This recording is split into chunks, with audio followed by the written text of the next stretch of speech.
নমস্কার বন্ধুরা, আজ আমি চলে এসেছি আমার নিজের জীবনে উপলব্ধি করা বিভিন্ন ভৌতিক ঘটনা নিয়ে, যা জীবনের বিভিন্ন সময় আমাদের সাথে ঘটেছে। এবং মানুষে বলে না, কপাল যদি খারাপ থাকে মানুষ ভূতের পাল্লায় পড়ে। আমাদের সেই অবস্থা ছিল। একবার ছোটবেলায় ভূতের পাল্লায় পড়ি আমরা, মানে টানা 1 বছর ভূতের বাড়িতে থেকেছি। আবার পরে বড় হয়ে সে এক অন্যভাবে ভূত আমাদের সাথে সে জুড়ে যায়, মানে সে নানান রকমের অত্যাচার। সে আপনাদের আমি একবারে বলা সম্ভব নয়, বিভিন্ন পর্বে ওটা ভাগ করে বলবো, কারণ তা বলতে গেলে একটা উপন্যাস হয়ে যাবে। টানা 10 বছর ভূতের সাথে কাটানো, তার আগে আরো 1 বছর ছোটবেলায়, সবটাই বলবো। আপনারা একটু জাস্ট আমার সাথে থাকবেন, শুনতে থাকবেন, সাথে থাকবেন, পাশে থাকবেন। এবার আমি যাই হোক মূল ঘটনায় চলে যাই। তা আমরা ছোটবেলায় মুর্শিদাবাদে থাকতাম। মুর্শিদাবাদে, ওয়েস্ট বেঙ্গল মুর্শিদাবাদে বহরমপুর বলে জেলা, সেখানে থাকতাম। গোড়াবাজার নামক এলাকায়, যারা ওখানে থাকেন তারা নিশ্চয়ই নামটা জানবেন, গোড়াবাজারে। তা আমরা ওইখানে একটা বাড়িতে ভাড়া গিয়েছিলাম। তা আমার বাবা মা, আমরা 3 বোন, আমরা খুব সুখে ছিলাম। এবার হঠাৎ করে শুরু হলো ওখানে যাওয়ার পরে, মানে তখন আমি এতটাই ছোট, মানে তখন ওয়ানেও পড়ি না। ওয়ানে পড়া শুরু হলো পরে, ওখান থেকে বেরোনোর পরে। তার আগে ওয়ানের আগের ক্লাসগুলো KG1 KG2 ওই সমস্ততে পড়তাম। দিদি ছিল আর একটু বড়, ওই 1 2 3 এরকম হবে। আর বোন তখন তো মায়ের কোলে, একদম ছোট। ঠিক আছে, এবার আমরা ওই বাড়িতে ভালোই ছিলাম যাওয়ার পরে। এবার বাড়িটার একটু বর্ণনা দিয়ে দিই, কারণ বাড়িটার বর্ণনা না দিলে আপনারা বুঝতে পারবেন না। কারণ বাড়িটা ছিল আপনার গোড়াবাজার হচ্ছে সমৃদ্ধি শহরে। এবং সেখানে যাওয়ার পরে, মানে ওই বাড়িটাতে ঢোকার পরে একটা গেট, প্রাচীর দুদিকে, মাঝখানে একটা গেট দিয়ে ঢোকা হলো। তারপরে লম্বা একটা কি বলবো, উঠোন টাইপের একটা লম্বা জায়গা ছিল।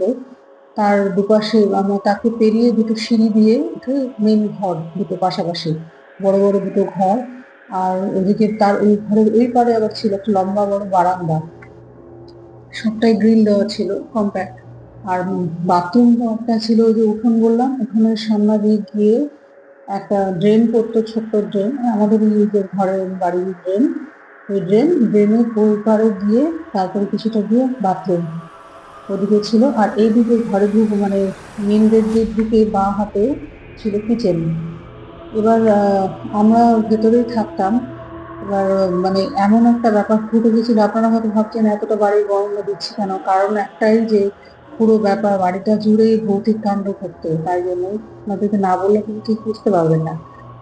আর এই মেন গেট দিয়ে দিকে ওই সেতে ছিল, ওই ঘরে থাকতেন আমাদেরকে একজন দেখাশোনা করার ছিলেন, আমাদের সবসময় থাকতেন আমাদের সাথে, অর্চনা পিসি, উনি থাকতেন।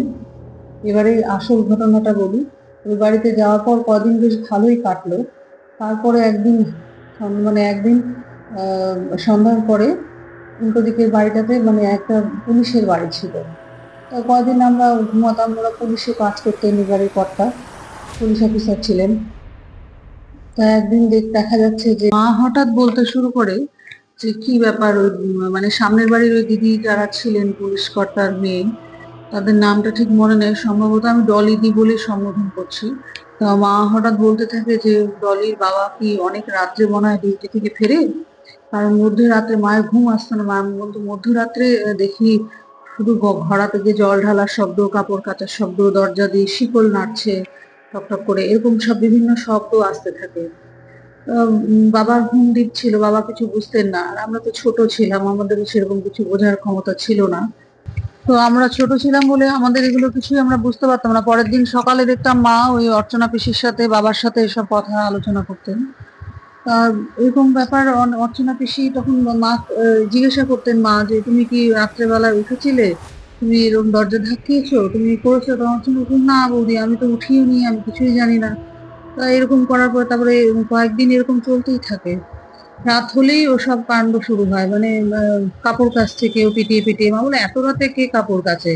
কাপড় কাচছে, কখনো ঘড়া থেকে জল ঢালছে, কখনো শিকল ঠকঠক করছে, সব হতে থাকে। মা মনে করতো ওই মানে ওর বাবা, টলিদির বাবা হয়তো রাত করে ফিরছে, এসে হয়তো নক করছে দরজায়। তা যাই হোক, তখনকার দিনে পুরোনো দিনের বাড়ি, আপনার কড়া লাগানো। সেই ছোটবেলার গল্প, আজকে অনেক বহু বছর আগেকার ঘটনার কথা বলছি। তারপরে তো এইভাবে চলতে থাকে। তো একদিন ডলি দিদির বাড়িওয়ালিকে জিজ্ঞাসা করে মা। বাড়িওয়ালিকে জিজ্ঞাসা করার পরে উনি, ওই দিদা, সম্পূর্ণ ব্যাপারটা অস্বীকার করলো। উনি কই, না তো, এরকম তো কিছু না।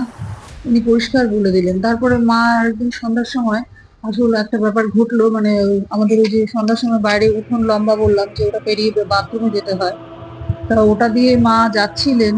হঠাৎ যেতে ওই ছোট ড্রেন যেই না পেরিয়েছে, তারপর তারপর থেকেই দেখছে মাকে অনেকক্ষণ হয়ে গেছে, মা নেই, পাওয়া যাচ্ছে না। পেরিয়ে বাথরুমে যাচ্ছিলেন, ওই পথ পেরিয়ে যে ছোট ড্রেন, এবার পাকা ড্রেনটা পাকাই ছিল, কিন্তু এবারে অনেক দুক্ষণ দেরি হয়ে গেছে দেখে ফিরতে দেরি।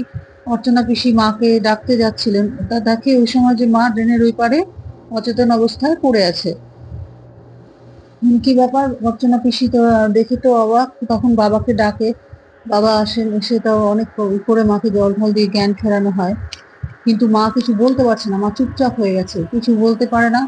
তো আবার সব স্বাভাবিক হয়ে যায়, তারপর ঠিক আছে এভাবে চলতে থাকে, বোঝা যাচ্ছে না। আবার একদিন ঠিক কয়দিন পরে আবার ওই একই ব্যাপার ঘটে অর্চনা পিসির সাথে।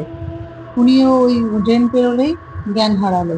জ্ঞান সন্ধ্যার পরে, মানে এটা দিনের বেলা কিছু হয় না, দিনের বেলা সবকিছু নর্মাল, দিনের বেলা কিছুই বোঝা যায় না, সন্ধ্যার পরে ওই ড্রেন পেরিয়ে যেই যায় সেই তখন অজ্ঞান হয়ে যায়। এবার আমরা তো ছোট, আমাদের ওই তখন আর ড্রেনে ওই পারে যাওয়ার দরকার না, একদমই শিশু। তখন বললো ঠিক আছে, আর ওই পারে সন্ধ্যার পরে আর ওইদিকে যাওয়া হবে না, বোঝা যাচ্ছে কিছু একটা আছে, কিন্তু বাড়িয়ালি কিছুই স্বীকার করে না। এদিকে আমরা একটা কথা বলি, আমরা তখন কোনো কিন্ডার গার্ডেন স্কুল ছিল না, ওই কেজি 1 কেজি 2 এগুলো সব পড়তাম। এবার আমি ছিলাম ভীষণ রোগা, আমার মানে শরীরে কিছু ছিল না, খিটখিটে টাইপের চেহারা ছিল, পড়াশোনা করতেও আগ্রহী ছিলাম না। আর দিদি ছিল ভীষণ বাধ্য। এবার ওই বাড়িতে যাওয়ার পরে আমার স্বাস্থ্য ক্রমশ খারাপ হতে থাকে, এক তো রোগা ছিলামই, আরো ক্রমশ শুকিয়ে যেতে থাকি। তারপরে আমাদের এই বাড়িতে একজন দাদা আসতেন, সেই দাদা একদিন স্লেটের মধ্যে আমাকে একটা ভূত এঁকে দিয়েছিলেন। আর তারপর থেকেই আমি ও সব জায়গাতে ওই ভূতকে দেখতে পেতাম। দেখতে পেতাম, মানে স্লেট হাতে নিতামই না, পড়াশোনা একেবারেই বন্ধ। কিন্তু বাবা মা রীতিমতো টেনশন, কে যেন আমাকে চেপে রাখতো সবসময়। খাওয়া দাওয়া প্রায় ছেড়েই দিয়েছিলাম। আমাদের বাড়িতে কাছে একটা কালী মন্দির ছিল, ওই মন্দিরে দিদি আর আমি মাঝে মাঝে যেতাম, খেলতে বেরোতাম, তারপরে কখনো মন্দিরেও যেতাম, ওখানে কিছু বন্ধুও জুটিয়েছিল দিদি। ঠিকই আছে, ওদের সাথে খেলতাম আমরা, ছোট বাচ্চা। এবারে দিদি মানে পাশের বাড়ির কেমন, মানে একটা কঙ্কাল টাইপের চেহারার ওই দাদা আমাকে স্লেটের মধ্যে এঁকে দিয়েছিলেন, এবং ওই কঙ্কালটা যেন জীবন্ত হয়ে সবসময় আমাকে ভয় দেখাতো, আর আমার মানে আশেপাশে দিদিকে তাকাতাম, আমি শুধু ওকেই দেখতে পেতাম। আস্তে আস্তে এমন হলো যে আমি খাওয়া দাওয়া খেলাধুলা সব ছেড়ে দিলাম। আর আমাদের একটা কাঠের সোফা ছিল, ওই সোফার মধ্যে আমি সারাদিন শুয়ে থাকতাম। এরকম অবস্থা। আর ওই মন্দিরে কি হতো, প্রতি অমাবস্যা পূর্ণিমায় না 15 দিন পর পর বড় করে পুজো হতো, ভালো পুজো হতো। আর অদ্ভুত ব্যাপার, ওই অমাবস্যা পূর্ণিমার ওই মন্দিরে পূজার সময়তেই আমার আর আমার ছোট বোনের, বোন তো তখন ভীষণ ছোট, একদমই কোলে, এবারে আমার আর আমার ওই ছোট বোনের না ভীষণ জ্বর আসতো, তীব্র জ্বর। এবার 15 দিন পর পর ওরকম জ্বর হলে বাবা মা তো নাজেহাল, দুটো বাচ্চা একসাথে, তীব্র জ্বর আর সাথে বমি বোনের, দিয়ে ভীষণ অসুস্থ হয়ে পড়তাম। কিন্তু সেই ব্যাপার মানে এমনই অবস্থা হয়ে গেছিল যে বাবা মা কি করবে, অনেক চিকিৎসাও করা হয় কিন্তু কিছুতেই কিছু হতো না। তারপরে একদিন মানে মাঝখানে একবার কি হয়েছিল, মানে ওই বাড়িতে আমরা কোনোদিনও শান্তি পেতাম না, কিছু না কিছু হতেই থাকে, আর ওসব তো চলছেই, দরজায় কড়া নাড়ার আওয়াজ, শব্দ নানান দিকে। আমরা খোঁজও করছি, একে তাকে জিজ্ঞাসা করি, কেউ কিছু তেমন বলে না। বাড়িয়ালি তো অস্বীকারই করে গেল। একদিন কি বা হয়েছিল, দিদিরও কি হয়েছিল, একটা ফুড পয়জন না কি একটা হয়েছিল, ওকেও হসপিটালাইজ করতে হয়েছিল, কয়েকদিন 2-1 দিনের জন্য মনে হয় ওকে হসপিটালাইজ করতে হয়েছিল যেটুকু মনে পড়ে। একদিন রাতের বেলা ওই বাড়িতে আমাদের চোর এলো, অদ্ভুত ব্যাপার, মানে কিছু বাকি থাকে না বলে না সেই জিনিস, একদিন রাতে চোর এলো। এবার সেই চোর আমাদের পাশে, মানে পাশাপাশি দুটো ঘর ছিল, ওই ঢোকার মেন যে ঘরটা, মানে মেন ডোর দিয়ে ঢুকছি, তারপরে সিঁড়ি সিঁড়ি দিয়ে যখন মেন ঘর দুটোতে ঢুকছি, বেডরুম দুটোতে, ওই ঘরে তালা মেরে দিয়েছিল, মানে আমাদের লক করে দিয়েছিল। এবারে লক করে দেওয়ার পরে আমরা তো সবাই ঘরের মধ্যে বন্দি একদম।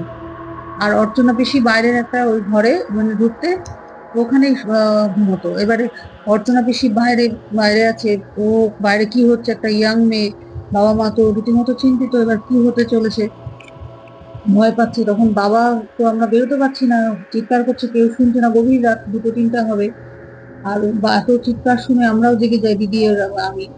এবার তারপরে বাবাকে দেখছি, বাবা আমাদের একটা লোহার রড ছিল, সেই রড দিয়ে গোটা মানে জানলা দিয়ে সমানে পেটাতে শুরু করলো, চিৎকার করে চিৎকার করে ডাকছে, আর ওই রড দিয়ে জানলার মধ্যে আওয়াজ করছে, কাঠের জানলা। ভীষণভাবে আওয়াজ করছে, তা না হলে তো লোক জানতে পারবে না। কিন্তু ওই আওয়াজ শুনে অনেক লোক পালিয়ে গেল, আর ওই চিৎকার শুনে তখন দেখলাম চোরগুলো আস্তে আস্তে পালিয়ে গেল। তা যাই হোক, এই অবধি তো গেলই। তারপর থেকে ওই মানে ওই পিসি কি হলো, আর পিসি বাইরে আছে, তারপরে লোকজন এসে তালা ভেঙে আমাদেরকে বার করে, এবং দেখছি না পিসি আছে। আহ, একদিন কি হলো, ওই অমাবস্যা পূর্ণিমায় ভীষণ জ্বর যখন বোন আর আমার, তখন আমাদের ঘরে কিছু গেস্ট এসেছিল। তো ঠিক আছে, এখন বাবা মার তো মন খুবই খারাপ, কিছু করার নাই, দিদিও ছোট, কিছু তো করার নাই, লোক এসছে, কথা তো বলতেই হবে। তা বাবা মা আমাদেরকে নিয়ে আমরা শুয়ে আছি আর গল্প করছি সবাই মিলে একসাথে। হঠাৎ দেখা যায় ওই যে ভিতরে বারান্দাটা বললাম, বারান্দাটার গ্রিলটা অনেক বড় লম্বা বারান্দা ছিল, আর বারান্দাটার গ্রিল গোটাটাই গ্রিল দিয়ে মোড়ানো। হঠাৎ দেখা যাচ্ছে গোটা বারান্দার গ্রিলটাকে যেন কে ঝাঁকিয়ে ভেঙে ফেলছে। একটা মানুষের পক্ষেও সম্ভব না এই অতটা বড় গ্রিল, লম্বা বিরাট টানা বারান্দা, তার গ্রিল ঝাঁকানো। গ্রিল ঝাঁকিয়ে মানে বিভীষিকা ভাবে ঝাঁকাচ্ছে, এবং গোটা গ্রিল যেন ভেঙে পড়বে এমন অবস্থা। সবাই তো কে কে কে কে করে দৌড়ালো বারান্দায়, মানে তখন দেখছি কেউ নেই, লাইট জ্বালিয়ে দেখা হলো কেউ নেই, অন্ধকার। আবার এসে বসেছে, আবার ওই একই ব্যাপার। তারপরে আবার এসে সবাই গল্প করছে, আবার আবার রিপিটেডলি বারবার হয়েই চলেছে। তখন কি করবে কিছু তো বুঝতে পারছে না। তখন ওই বাড়িওয়ালিকে মা জিজ্ঞাসা করলো, ওরা পাশেই থাকতেন আমাদের, ওদের আরেকটা বাড়ি ছিল আমাদের পাশেই, ওই বাড়িটাতে। ওই বাড়িটাতে কোনো প্রবলেম ছিল না, ওরা ঠিকঠাকই ছিলেন। এবার ওনাকে যখন দিদাকে জিজ্ঞাসা করা হলো, দিদা বলছে ও একটা বিড়াল চলে গেল। মানে ভাবুন, একটা বার একটা বিড়াল গেলে, কেউ অত বড় গ্রিল, একটা মানুষের পক্ষে যেটা সাধ্য নেই, একটা ছোট্ট বিড়াল অত বড় গ্রিলটা ভেঙে দিতে পারে ঝাঁপিয়ে। তো যাই হোক, উনি কোনো মতেই স্বীকার করতেন না। আমরাও আস্তে আস্তে, বাবা অন্যদিকে বাড়ি খুঁজতে লেগেছিলেন। তারপরে তো কিছু করার নেই, মানে খুব বাজেভাবে আমাদের দিন কাটছিল এই বাড়িতে। তারপরে নানান রকমের অঘটন তো লেগেই ছিল ওই বাড়িতে, শান্তি আমরা একটা দিনের জন্য পাইনি, মানে স্মৃতি হয়ে আছে ওই বাড়ি আমাদের। তা যাই হোক, খুব ছোট ছিলাম, কিন্তু ব্যাপারগুলো আজও আমার স্মৃতিতে সম্পূর্ণ স্পষ্ট ঝলমল করছে। তা যাই হোক, তারপরে একদিন ঘটলো কি, একদিনে ওই পিসি মানে বাইরের ঘরে শুতেন, তারপরে তো ওরকম চোর আসলো, পরে বাবা মা আর ওই বাইরের ঘরে থাকতে দিলেন না, বলে না তুমি আমাদের ভেতরের ঘরে, তুমি একটা ঘরে শো, কোনো অসুবিধা নেই। কারণ ও মানে একটা ইয়াং মেয়ে বাইরে থাকছে, ওরকম চোর ডাকাত আবার যদি কিছু আসে, অনেক কিছুই হতে পারে। তা ঠিক আছে। তা পিসি মেঝেতে শুতেন, যে পিসি মেঝেতে শুতেন, এবার বিছানা করে শুয়েছেন, মাথার কাছে উনি জল, মোমবাতি, দেশলাই সব নিয়ে শুয়েছেন, ফ্যান ঘুরছে মাথার উপরে। ঠিক আছে, হঠাৎ এবারে পিসি যখন জিজ্ঞাসা করছে কে কে, কোনো শব্দ নাই। তা কি ব্যাপার, বারবার পিসি জিজ্ঞাসা করছে, কোনো শব্দ নাই। তো ঠিক আছে, তারপরে তারপর পিসি বলছে ঠিক আছে, কোনো মনে করছো আমার বোধহয় ভুল শুনলাম, দিয়ে শুয়ে পড়েছে, ঘুমানোর চেষ্টা করছে। এবার হঠাৎ পিসি অন্ধকার ঘরের মধ্যে হঠাৎ শুনতে পাচ্ছে মানে পাশে যেন কেউ মাটিতে পা ঘুষে ঘুষে হাঁটছে হাঁটছে। তখন কি ব্যাপার, কে কে, পিসি তখন একটু ভাবুন, একবার অন্ধকার ঘর, একা একা ঘুমিয়ে আছে, তারপরে পায়ের পাশে মানে নিজের পাশে যদি কেউ পা ঘুষে ঘুষে হাঁটে অন্ধকার ঘরে একা একদম, যে কেমন মানে অবস্থা হয় যে থাকে তার। এমনিতে পিসি খুব সাহসী ছিলেন। তা যাই হোক, পিসি তখন একটু গা ছমছম করতে লেগেছে, একটু কি বলবো, একটু অস্বস্তি ফিল করছেন উনি। দিয়ে তখন উনি চুপচাপ, এখন উনি তা হচ্ছে কে কে জিজ্ঞাসা করছে, কোনো আওয়াজ নেই, কোনো শব্দ নেই। তারপরে উনি মাথার কাছে উনি উঠে লাইট জ্বালাতে যান, দিয়ে মোমবাতি দেশলাই সব হাতাচ্ছে, দেখছি কোথাও কিচ্ছু নেই, মানে যা যা উনি যেখানে রেখেছিলেন, মানুষের তো একটা আইডিয়া থাকে না, আমি এখানে রেখেছি। তা উনি খুঁজে পাচ্ছেন না জিনিসগুলো, যে কোথায় গেল। তো উনি তারপরে উঠে লাইট জ্বালাতে যান, দেখছেন লাইট নেই, লাইটের সুইচের জায়গায় লাইটের সুইচ বোর্ড নেই, কিচ্ছু নেই। তারপর এর মধ্যে লোডশেডিং হয়ে গেল। লোডশেডিং হয়ে গেল তো মানে ব্যাপারটা আরো মারাত্মক হয়ে উঠেছে। তখন উনি একটু মানে গা ছমছম করছে, খুব ভয়ই পায়। আর তখন তো ইনভার্টারের যুগ ছিল না, তখন কোথাও ইনভার্টারের ব্যাপার নেই, ফ্যান লাইট জ্বলতো ব্যাস এটাই। এবারে উনি সাহস করে তখন উনি জিজ্ঞাসা করেন আবার কে কে, কোনো শব্দ নেই, কিন্তু ঘরের মধ্যে কিন্তু কেউ হাঁটছে, কারো উপস্থিতি উনি বুঝতে পারছেন, কোনো নেই, নিঃশ্বাস ফেলছে, তার আওয়াজও পাচ্ছেন। এবারে ওনার একটু ভয়ই লাগে, তখন উনি হঠাৎ ওনার মাথায় আসেন, উনি খুব ছোটবেলা থেকে রাম নাম করতেন। হঠাৎ করে উনি রাম নাম করছে, গলা শুকিয়ে যাচ্ছে, গলা মানে জল খেতে যাচ্ছে, দেখছি জলের যে ঘটিটা রেখেছিলেন উনি মাথার কাছে, সেই ঘটিটাও নেই। হঠাৎ ওনার গলা শুকিয়ে আসে, ভয় পাচ্ছেন, তখন উনি ঘাবড়ে গিয়ে হঠাৎ করে রাম নাম করতে শুরু করেন। রাম নাম করার মানে কয়েক সেকেন্ডের মধ্যে বলছে যে তারপর হঠাৎ দেখলাম লাইটের সুইচটা দিয়েছিলেন, মানে হাতড়াচ্ছিলেন, পাচ্ছিলেন না। দেখলাম ফ্যান চলতে লাগলো, সবকিছু প্রায় নর্মাল হয়ে তখন বাকি রাতটুকু পিসি আর ঘুমোতে পারেননি। স্বাভাবিক ওরকম একটা হয়ে যাওয়ার পরে মানুষের কার চোখে ঘুম আসে। তো যাই হোক, বাবা মাকে আর ডেকে ডিস্টার্ব করেননি। সারা রাতটা উনি মোটামুটি ঠাকুরের নাম করতে করতে কাটিয়ে দিয়েছেন। তারপরে পরের দিন সকালবেলায় তখন মাকে বাবাকে সব কথা বলেন। তখন তো পরিষ্কার মোটামুটি আমাদের আগে থেকেই পরিষ্কার হয়ে গেছিল যেখানে বাড়িতে একটা ব্যাপার ঘটেছে। তখন বাবা মা আস্তে আস্তে একা একা ইন্ডিভিজুয়ালি একে তাকে জিজ্ঞাসা করতে থাকে যে কি ব্যাপারে বাড়িটা এরকম কেন। তখন কেউ তো সেরকম কিছু মুখ খোলে না।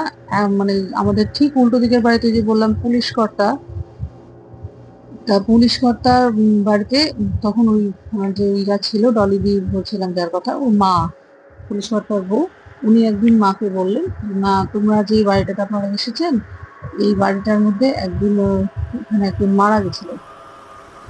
মারা গেছিল এবং মারা যাওয়ার পরে মানে যেই ঘরটাতে ওই যে পিসি শুয়েছিলেন ভেতরের দিকে, ওই ঘরটাতেই একদিন মারা গেছিলেন ফাঁসি দিয়ে। তো একটা বউ, সধবা বউ, অনেক বছর আগে। তারপর থেকে কেউ ভাড়া আসতো না, কিন্তু ওই চলতেই থাকতো। মানে অনেকদিন পরে আমরা ওই বাড়িটা পাওয়া গেল এবং ক্রমশ এইভাবে চলতে থাকে।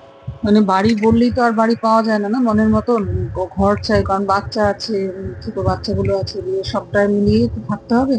এবার বাবা পাগলের মতো বাড়ি খুঁজতে থাকে সমানেই। কিন্তু একদিন রাত্রে ঘটে গেল একটা বিশাল মানে ভয়ঙ্কর ঘটনা। মানে যার পরে ওই বাড়িতে আর থাকা আমাদের পক্ষে সম্ভব হলো না। অনেক কষ্টে ওইভাবে মানিয়ে তাও আমরা অ্যাডজাস্ট করে চলছিলাম। মাসের পর মাস কেটে যাচ্ছিল। একদিন রাত্রে হলো কি, দেখছি মানে আমরা পরে জানতে পারলাম, আমি আর দিদি ঘুমিয়েছিলাম। একদিন রাতে বাবা নাকি গভীর রাত্রে ভীষণ ব্যস্ত হয়ে পাগলের মতো বাড়ি থেকে বেরিয়ে যায়, ছুটতে ছুটতে বেরিয়ে যায়। তখন রাত 2-3টা হবে, 2টো কি 3টা। অর্চনা পিসির কাছে আমাদেরকে রেখে যায়। তা আমরা তো কি ব্যাপার বুঝতে পারি না, ঘুম ভেঙে যায়। আর মা পাশ থেকে উঠলেই আমরা জেগে যেতাম মোটামুটি। তাতে আমরা উঠে পড়েছি দিদি আর আমি। তারপর তো দিদি আর আমি ঘুম থেকে উঠে পড়ি। তারপর বোন তো ছোট, ওর কোনো ই নাই, একদমই ছোট ছিল ও। তা যাই হোক, আমরা কান্না করছি প্রচন্ড। তখন পিসি বলতে লাগলেন যে তোমার মা ঘর ছেড়ে বেরিয়ে গেছে, কিন্তু কোথায় কেউ জানে না। আমি বলছি, এত রাত্রে কোথায় গেল দিদি? আমি তো অত কথা সেভাবে গুছিয়ে বলতে তখন হয়নি। দিদি জিজ্ঞাসা করছে কোথায় গেছে, কি ব্যাপার। তখন বলছে জানি না কোথায় গেছে। তখন আমরা তো দুজনেই ভীষণ কাঁদতে থাকি। তখন পিসি আমাদের শান্ত করতে থাকে, তারপর আমাদের নিয়ে পাড়ার গলিতে যায়। বোন ঘরেই ছিল, তাও যাই হোক এইভাবে কিছু করার নেই, মহা বিপদের সময়। বাবা তো খোঁজ পাওয়া যাচ্ছে না। এইগুলি বাবা এগুলি বাড়িটা না, পাড়াটা ভীষণ গলি গলি অলি গলিতে একদম পাড়াটা, আমার যেটুকু মনে পড়ে। কিছুক্ষণ পরে দেখি বাবা মাকে পাথালা করে করে নিয়ে আসছে। আমরা গলির মুখে গিয়ে দাঁড়াই, পিসি আমাদের কোলে করে নিয়ে আসছে। তখন মানেটা কি বুঝতে পারছি না, মায়ের কি হয়েছে কিছুই বুঝতে পারছি না। আর পিসি বা কি করবে, 3টা বাচ্চা নিয়ে রাত্রেবেলায় বেরোনো তো সম্ভব না। আর আমরা পাগলের মতো কাঁদছি দুই বোন। তখন বোন বাড়িতেই ছিল, ওই ভয়ঙ্কর বাড়িতেই বোনকে রেখে গিয়ে, বোন ঘুমোচ্ছিল, ঠাকুরের নামে রেখে গিয়ে পিসি বোধহয় ঠাকুরের নাম করেই রেখে গেছিলেন ওকে। যাই হোক, যে আমাদের নিয়ে রাস্তায় দাঁড়িয়েছে, তারপর দেখছি বাবা মাকে পাথালা করে করে নিয়ে আসছে। আমি কি হয়েছে কিছু বুঝতে পারছি না। তখন আনার পরে সবকিছু করার পরে তখন মাকে সুস্থ করা হয়। পরে তারপর তো আমরা ঘুমিয়ে পড়ি। পরের দিন সকালবেলা জানা গেল, আর মানে বহরমপুরে পরের দিন সকালে যেটা জানা গেল, আমাদের মুর্শিদাবাদ শহরে বহরমপুরে মাঝখান দিয়ে গঙ্গা বয়ে গেছে, মানে যেটা ভাগীরথী নামে পরিচিত। তা আমরা থাকতাম গোড়াবাজার এলাকায়, আর ওই গোড়াবাজারের পাশেই একদম গঙ্গা, মানে একদমই ঘরের কাছেই আমাদের গঙ্গা ছিল। এবার ওই মানে আমরা বিভিন্ন উৎসবে পার্বণে না ওই গঙ্গায় স্নান করতে যেতাম বাবা মার সাথে। এবারে যাওয়ার পরে ওই ভাগীরথী নামে, এবার ওই দিন মানে মা জ্ঞান হারিয়েছিল বলতে বাবা যেটা বলছে, বাবা নাকি মাকে পেয়েছে একদম গঙ্গা নদীর নিচের দিকে সিঁড়িতে। আর গঙ্গা নদীর ঘাট ভীষণ সুন্দর করে বাঁধানো বহরমপুরে, সুন্দর করে মোটা মোটা সিঁড়ি দিয়ে একদম ভীষণ সুন্দর করে বাঁধানো। এখন তো আরো সুন্দর হয়েছে, পরে গিয়ে দেখি। মানে এখন তখনও খুব সুন্দর ছিল। তা এবারে মা নাকি ওই সিঁড়ি দিয়ে নেমে যাচ্ছিল এবং আশেপাশে মানে তারপরে তো নেমে যাচ্ছিল, মানে আরেকটু যদি বাবার দেরি হতো মা একদম নিচে তলিয়ে যেত। মানে মানে গঙ্গায় নেমে যাচ্ছিল তো মা, আর মা তো সাঁতার জানে না। এবারে কি হতো ভাবুন একবার, ওই গভীর রাতে মা চলে গেছে, পরে আশেপাশের লোকেরা জানতে পারলেন। তখন ওনারা বললেন যে আপনারা এই বাড়িটা শিগগির ছেড়ে দিন, কারণ এখানে থাকা আপনাদের পক্ষে একদমই ঠিক না। আর এই রাত্রেবেলা ওরকম চলে যাওয়া মানে মা তো কিছু বলতে পারছে না। তো মানে বললো এটা আপনাকে নিশি ডেকে নিয়ে গেছিল, এই বাড়িতে যে আছে প্রেত সেই ডেকে নিয়ে গেছিল, ঘুমের ঘোরে নিয়ে গিয়ে জলের মধ্যে চুবিয়ে মারতো। মানে গঙ্গায় নেমে গেলে তার বাঁচার কোনো রাস্তা ছিল না, ভরা গঙ্গা দিয়ে। এবারে তখনই কিছু করার ছিল না, তারপরে ওনারা বললেন আপনারা ইমিডিয়েট বাড়িটা চেঞ্জ করুন। তারপরে তো ওখানে মারা গেছেন ওই আত্মহত্যার কথা তখন সবাই এক এক করে মোটামুটি বলতে শুরু করলেন। ঠিকই আছে। মাকে যখন ইসেতে পাওয়া গেল, তো তারপরে আমরা ওইখানে, আর ওই পিসি যে ছিল মানে অর্চনা পিসি, সে মানে আমার নিজের পিসি নয়, কিন্তু নিজের পিসির মতনই ভীষণ ভালো মানুষ ছিলেন। আর বাবা মাকেও ভীষণ শ্রদ্ধা করতেন, বাবা মা ওকে ভীষণ একদম নিজের বোনের মতন খুব ভালোবাসতেন। তো যাই হোক, পিসিও বললেন না তোমরা ছেড়ে দাও দাদা, এই বাড়িতে তোমরা থেকো না, আপনারা চলে যান অন্য বাড়িতে। তো ঠিক আছে এইভাবে। তারপরে তো আমরা কিছুদিন পরে ওই বাড়ি ছেড়ে ওখান থেকে আমরা তখন চলে যাই। এখন দিয়ে কিছু করার নাই, কারণ এইভাবে তো মানুষের ভূতের সাথে থাকা যায় না, না? কঠিন ব্যাপার, কারণ এইভাবে মানে জীবন তো মানে মানুষের করে যায়, একদম শেষ হয়ে যাবে, কারণ ওখানে থাকলে থাকা মানে জীবন শেষ। আর কোনো দিকে কোনো উন্নতি তো নাই, উল্টো অবনতির দিকে ক্রমশ আমরা তলিয়ে যাচ্ছিলাম। মানে এত কষ্টে কেটেছে ওই একটা বছর আমাদের জীবনে, মানে বলার নাই। তারপরে আমরা রাতারাতি ওই বাড়ি ছেড়ে বেরিয়ে যাই, কিন্তু ওই দিদা তো কিছু কোনোদিনই স্বীকারও করলেন না। তা যাই হোক, ওই বাড়িটা হয়তো আজও আছে। আমরা তো বহু বছর ওই বাড়ির সাথে আর যোগাযোগ নেই। তা যাই হোক, ওখানে ঠিকই আছে। তো এইভাবে ভূতের অভিজ্ঞতা মানে কি বলবো, এত ছোট বয়সে মানে ভূত যে মানুষের কি করে মানুষকে উৎপাত করে, মানে প্রেত যদি থেকে যায় অশরীরী, হয়তো সে শান্তি পায়নি, মুক্তি পায়নি, যার জন্য সে মানে যে ওই বাড়িতে থাকবে তাকেই ওরকম উৎপাত করেছিল। আমরা ভগবানের অসীম কৃপা যে আমরা প্রাণে বেঁচে ওই বাড়ি থেকে বেরিয়েছি। তো যাই হোক বন্ধুরা, আজকে এই অবধি। এরপরে আরো ঘটনা আছে, সে তো বিশাল লম্বা পর্ব শুরু হবে, পরের পর্ব, যে 10 বছর ভূতের সাথে কাটানো। ওটা আপনারা অবশ্যই আমার সাথে থাকবেন, শুনবেন। আমি স্টেপ বাই স্টেপ বলবো, কারণ একটা গল্প তো বলা যায় না। আপনারা থাকবেন, আমি সব বলবো, ঠিক আছে? আবার দ্বিতীয়বার ভূতের পাল্লায় পড়া। ঠিক আছে, নমস্কার। সাথে থাকবেন, পাশে থাকবেন। ধন্যবাদ।